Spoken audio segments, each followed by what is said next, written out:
Operation Sindoor தாக்குதலுக்கு பிறகு பாகிஸ்தான் தனது தோல்வியை மறைக்க பல கட்டுக்கதைகளை பரப்பியது. ஆனால் உண்மை நிலவரத்தை பாகிஸ்தான் குடிமகன் ஒருவர் சொல்கிறார், கேளுங்கள்.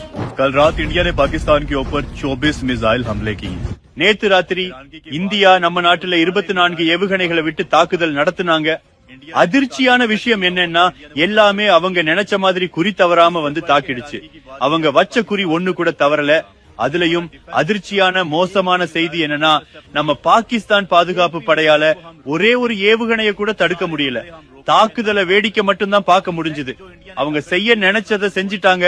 உள்ள புகுந்து அடிப்பேன்னு சொன்னாங்க, அவங்க சொன்ன மாதிரியே அடிச்சிட்டாங்க. பாத்தீங்களா? தயவு செஞ்சு நான் இந்தியாவை புகழ்ந்து பேசுறதா நினைக்காதீங்க. நம்ம ராணுவத்து மேல இருக்கிற விரத்தியில தான் பேசிட்டு இருக்கேன். என்னதான் இஸ்ராயேல் மேல 200, 400, 1000 ஏவுகணைய ஏவி விட்டாலும் ஏதோ ஒண்ணுதான் போய் தாக்குதே தவிர மத்த எல்லா ஏவுகணையும் தடுத்து செயலிழக்கிற மாதிரி ஒரு அசைக்க முடியாத பாதுகாப்பு அவங்க கிட்ட இருக்கு. நம்மள பாருங்க, 24ல ஒன்ன கூட தடுக்க முடியல. இன்னும் இந்தியா நம்ம ராணுவத்து மேல நேரடி தாக்குதல் பண்ணவே ஆரம்பிக்கல. எந்த ஒரு முக்கியமான பொது இடத்தையும் குறி வைக்கணும்னு நினைக்கல.